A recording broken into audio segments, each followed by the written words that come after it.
विक्रेत्यांना आता 30 दिवसांपेक्षा अधिक काळ साखरेचा साठा करता येणार नाही. अन्न नागरी पुरवठा विभागाकडून परिपत्रक जारी. 30 नोव्हेंबर 2024 पर्यंत राज्यात निर्बंध लागू.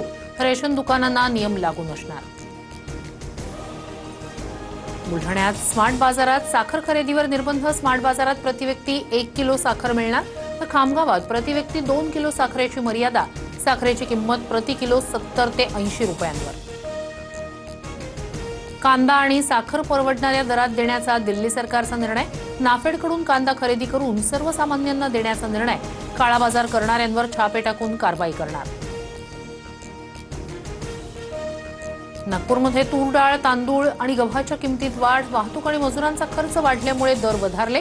तांदूळ 68 रुपये प्रति किलोवर. गव्हावरील निर्यात बंदी केंद्र सरकारकडून मागे. सुट्या खाद्यतेलाच्या विक्रीवरील प्रतिबंधित कारवाई नवीन नाही. निर्णय 2011 पासून संपूर्ण देशात लागू. मात्र सध्या प्रभावी अंमलबजावणीचे आदेश जारी. अन्न औषध प्रशासनाकडून स्पष्ट. आदिवासी विद्यार्थ्यांच्या आंदोलनाला मोठं यश. आदिवासी वसतिगृहात प्रवेशासाठीची वयाची अट रद्द.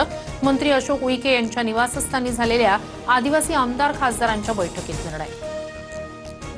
वसतिगृहातील वयाची अट रद्द करून आदिवासी विद्यार्थ्यांच्या तोंडाला पानं पुसू नका. इतर मागण्या अजूनही कागदावरच असल्याची रोहित पवारांची टीका. तर वयाची अट रद्द केल्याचा उल्लेखच GR मध्ये नाही. सुजात आंबेडकर यांचा आरोप.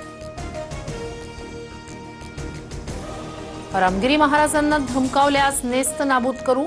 महाराजांच्या केसालाही धक्का लागू देणार नाही. अहिल्यानगरमधील कार्यक्रमातून फडणवीसांचा इशारा.